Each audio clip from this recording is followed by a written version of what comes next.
నమస్తే, welcome to rainbow. ప్రపంచంలో ఎవరు ఎక్కువగా ప్రేమిస్తారు అంటే మనకు వినిపించే పదం అమ్మ. తన పిల్లల ప్రాణం కోసం తన ప్రాణాన్ని అడ్డుపెట్టే తల్లి అని ఎంతోమంది చెబుతూ ఉంటే వింటూ వచ్చాం. కానీ ఇక్కడ మాత్రం జనగామలో ఒక తల్లి స్వయంగా తన బిడ్డని సంపులో పడేసి చంపింది అనే వార్త ఇప్పుడు కలకలం సృష్టిస్తోంది. ఇందులో నిజాలు ఎంతో, కానీ ట్రీట్మెంట్ ఇప్పించలేక, పేదరికాన్ని తట్టుకోలేక, డబ్బులు లేక ఆ బిడ్డను ఆ తల్లి చంపిందనే వార్త వినిపిస్తుంది. దీనికి సంబంధించి అనేక విషయాల్ని మనం ప్రముఖ లాయర్ టీకే శ్రీధర్ గారితో డిస్కస్ చేద్దాం. నమస్కారం సార్. నమస్కారం. పేదరికం వల్ల బిడ్డ చనిపోవడం అనేది ఒక్కసారి పునాదులు సమాజం కూకుడు వేళ్లతో మళ్ళీ ఒక్కసారి ప్రశ్నించుకునే వైపుకు తీసుకువెళ్తున్న ప్రశ్న సార్. కాకపోతే దీన్ని మనం ఈ అంశాన్ని ఎట్లా అర్థం చేసుకోవచ్చు? నిజంగా ట్రీట్మెంట్ ఇప్పించుకోలేక ఒక తల్లి అంత కఠినంగా బిడ్డను చంపుకోవడం. అమ్మ, ప్రపంచం లోపల అన్నిటికంటే గొప్ప బంధము పుత్ర బంధం. అంటే బిడ్డ తల్లి బంధమే చాలా గొప్పది. మనకి దిలీప మహారాజు అని చెప్పి రాముడి యొక్క పూర్వీకులు.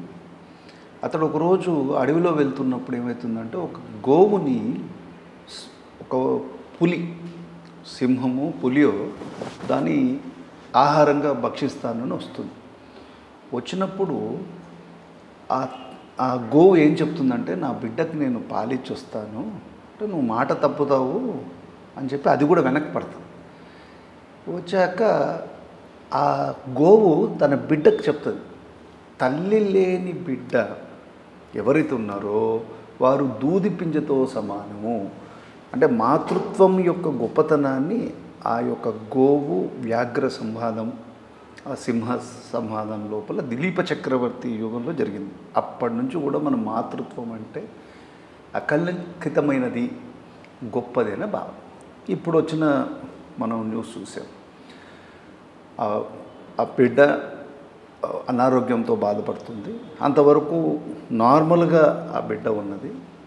అంటే అనారోగ్యంతో బాధపడుతున్న ఆ బిడ్డకు ట్రీట్మెంట్ చేయలేక ఆమె చంపిందని పోలీస్ వారి యొక్క దర్యాప్తులో వస్తున్న అంశం.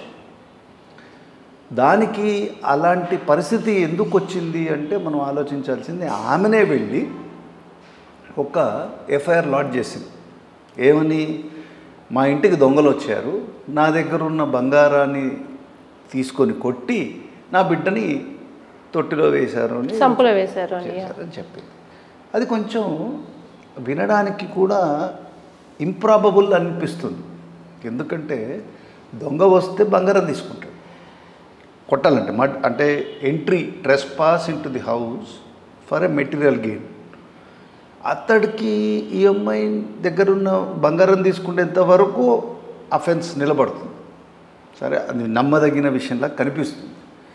కానీ అతడికి ఏం మోటివ్ ఉంటుంది?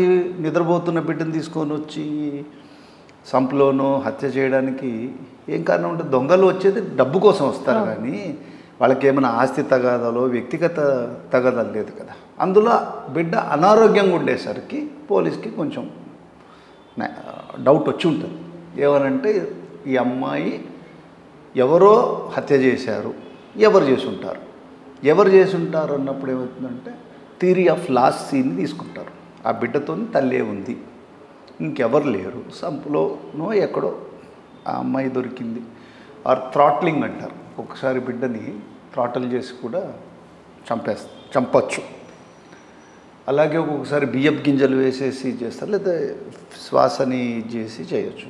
మరి ఆ చెప్పిన విధానంతో police might have come to a conclusion తల్లి చేసుంటారు. అయితే ఎఫ్ఐఆర్లో ఇచ్చినంత మాత్రాన తల్లే నేరస్తురాలని చెప్పి మనం మొదలే కంక్లూజన్ రాకూడదు. అది ఇన్వెస్టిగేషన్లో దర్యాప్తు కావాలి. ఆ దర్యాప్తు లోపల ఆమె కన్ఫెషన్ కూడా చేసి ఉండొచ్చు, నేనే నా ఈ ఖర్చులు భరించలేక చేసిందని కూడా చెప్పుండొచ్చు కాక. బట్ అది పరిపూర్ణంగా ట్రయల్ జరిగినప్పుడు, అంటే కోర్టులో ఒక న్యాయస్థానం లోపల నిజానిజాలు నిర్ధారణ అయినాకనే ఆమె నేరస్తులాగా మనం భావించవచ్చు. అంతవరకు ఆమె కేవలం ముద్దాయి మాత్రమే. ఓకే, ఒకవేళ ఇందులో ఆమె చెప్పింది నిజమే కనుక కోర్టులో కూడా ఒప్పుకుంటే ఎటువంటి శిక్షలు పడే అవకాశం ఉంటుందంట?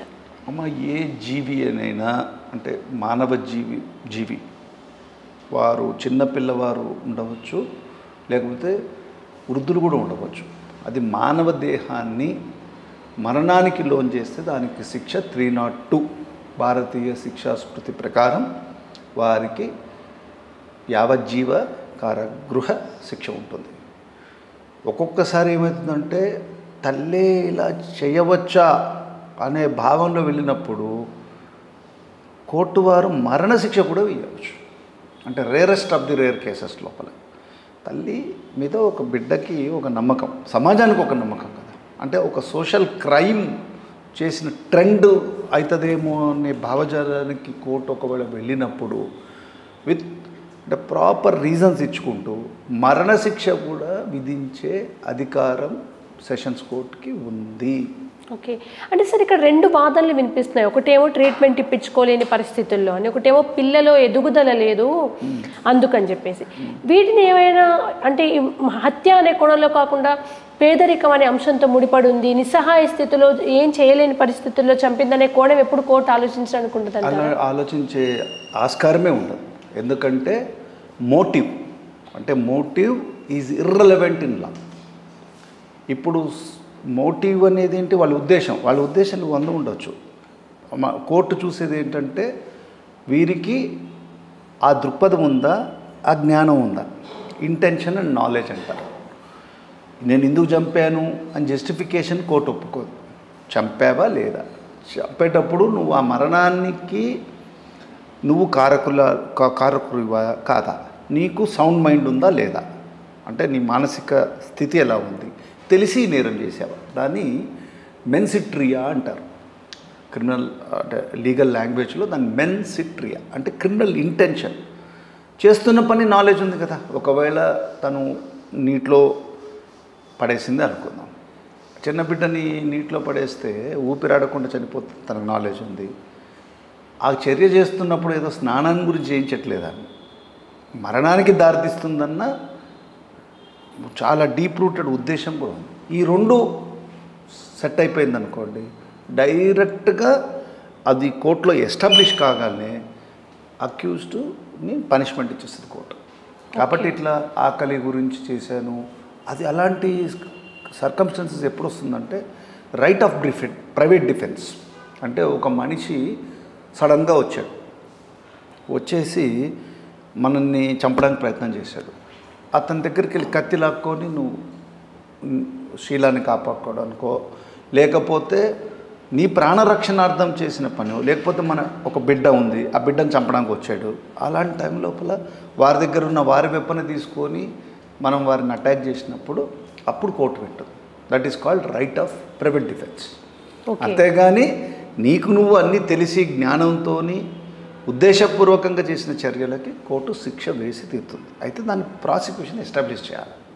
ఇదో ఇలా ఇలా ఇలా ఇతను సాక్షి, చివరిగా బిడ్డను చూసిన వారు, ఆ తల్లితో బిడ్డను చూసిన వారు సాక్షులు, ప్లేస్ ఆఫ్ అఫెన్స్ ఎక్కడైంది, ఎక్కడ చంపి ఇక్కడ వేశారా లేదా అక్కడే ఉందా, ఆమె ఇచ్చిన థియరీ ప్రకారం ఉన్న డిస్కవరీ, ఏదైనా వెపన్ కానీ లేకపోతే ఆ సీన్ ఆఫ్ అఫెన్స్ని అంతా స్కెచ్ చేసుకొని court can come to conclusion. ఇప్పుడు ఈ చర్య చేస్తున్నప్పుడు ఎవరు ఉండకపోవచ్చు ఇంట్లో. ఇప్పుడు ఆమె ఆ పిల్ల ఎలా చనిపోయింది ఎక్స్ప్లెనేషన్ ఇవ్వాల్సి వస్తుంది. డైరెక్ట్ విట్నెస్ ఉన్నారనుకోండి, ప్రత్యక్ష సాక్షులు ఉన్నప్పుడు ప్రత్యక్ష సాక్షులు వచ్చి చెప్పేస్తారు ఇది మేము చూసామని. అది కాదు, ఈ పిల్ల ఆమెనే చెప్తుంది వాళ్ళు సంపులో వేసారు. ఇప్పుడు ఆమె మీద బర్డన్ వెళ్ళిపోతుంది. Okay, the burden will be shifting on her. అంటే section 105 of Indian evidence act ప్రకారం ఎవరైతే ఏదైనా క్లెయిమ్ చేశారనుకోండి, బర్డన్ ప్రాసిక్యూషన్ నుంచి ఆమె మీదకి వెళ్ళిపోతుంది. నువ్వు ప్రాసిక్యూషన్ ఏం ప్రూవ్ చేయనక్కర్లేదు, నీళ్ళలో పడిందా లేదా, వాళ్ళ ప్రకారం నేను అవును వాళ్ళు వచ్చారు, దొంగ వచ్చారు అని చెప్పాలి. ఎలా చెప్తున్నాను? కష్టం. So it may result in conviction unless some other reasons లోపల ఇన్వెస్టిగేషన్ ఫాల్టీ ఉండడం వల్లనో, లేకపోతే కోర్టు సింపతి అయితే చూపించదు. ఓకే, కోర్టు అయితే సింపతి చూపించదు. Thank you so much sir, చాలా చక్కగా వివరణ అందించారు. Hi, please subscribe to rainbow TV. అందరికీ నమస్కారం, నేను Lipsika. Please do not forget to subscribe to Rainbow TV for some amazing content. Likes and comments kuda asal marchipodhu. Thank you. Hi, this is singer Sandeep. చక్కటి musical content కోసం please do subscribe to Rainbow TV and also like the videos. అందరికీ నమస్కారం, this is singer Sri Lalitha. మరిన్ని interesting videos కోసం please to subscribe to rainbow TV channel. మరిన్ని interviews కోసం, musical videos కోసం stay tune to rainbow TV. Please do like, share and subscribe.